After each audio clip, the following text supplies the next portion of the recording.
প্রত্যেক জেলাতে আমরা নারী কোচ দিতে পারি কি না বা এরকম, এটা খুবই জরুরি। এটা বলতে এখন সময় এসছে। একটা সময় ছিল যে আমাদের সেই ধরনের এক্সপেরিয়েন্সড খেলোয়াড় ছিল না, বিচ্ছিন্নভাবে আমরা খেলেছি, সেভাবে খেলোয়াড় উঠে আসেনি যারা আম্পায়ার হবে কিংবা কোচ হবে কিংবা ট্রেনার হবে কিংবা ফিজিও হবে এই ধরনের ইয়েতে। বাট এখন বলতে আস্তে আস্তে সেটা আসছে। এই মুহূর্তে কোন কোন মাঠগুলো রেডি আছে, রেডি টু প্লে, এটা একটা ক্যাটাগরি আমরা করব যাতে আমরা ইমিডিয়েটলি শুরু করতে পারি।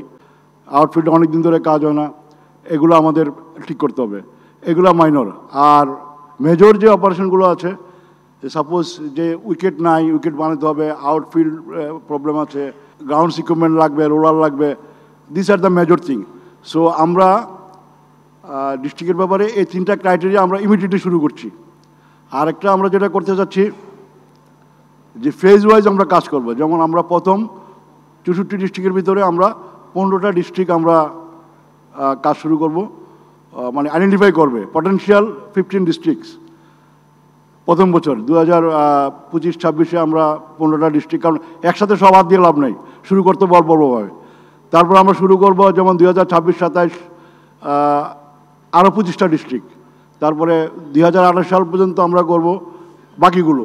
মাটি আমরা সাধারণত ইউজ করার আগে পিচের উপরে দেওয়ার জন্য আমরা কোথাও থেকে টেস্টিং করি, যেমন বুয়েট আছে, ঢাকা ইউনিভার্সিটির soil science and water department আছে, মৃত্তিকা গবেষণা কেন্দ্র আছে, এখান থেকে আমরা টেস্টিং করি মাটিতে কি পরিমাণ ক্লে কন্টেন্ট আছে। এটা খুব ইম্পর্টেন্ট, মানে উইকেটের উপর পেসটা মেনটেন করার জন্য বা কি পরিমাণ পেস হবে এটাই করার জন্য। আর একটা হচ্ছে ঘাসটা কীভাবে ইম্পর্টেন্ট, ঘাসটা মূলত ইম্পর্টেন্ট না, ঘাসের রুটটা বেশি ইম্পর্টেন্ট।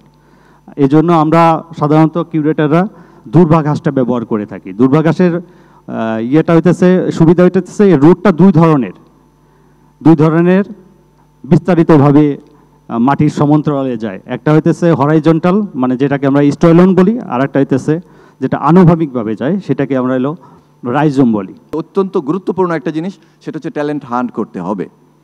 সে ট্যালেন্ট হান্ট করতে হবে আমাদের যে 1745টি গ্রাম আছে কিশোরগঞ্জে, সে প্রত্যেক গ্রামের কাছে যেতে হবে।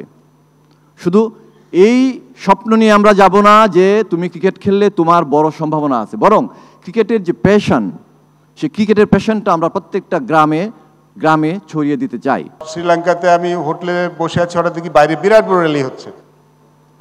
আই থট কোনো ওয়ার্ল্ড কাপ জিতে এসেছে শ্রীলঙ্কা, কিংবা কোনো একটা কম্পিটিশন জিতে এসেছে।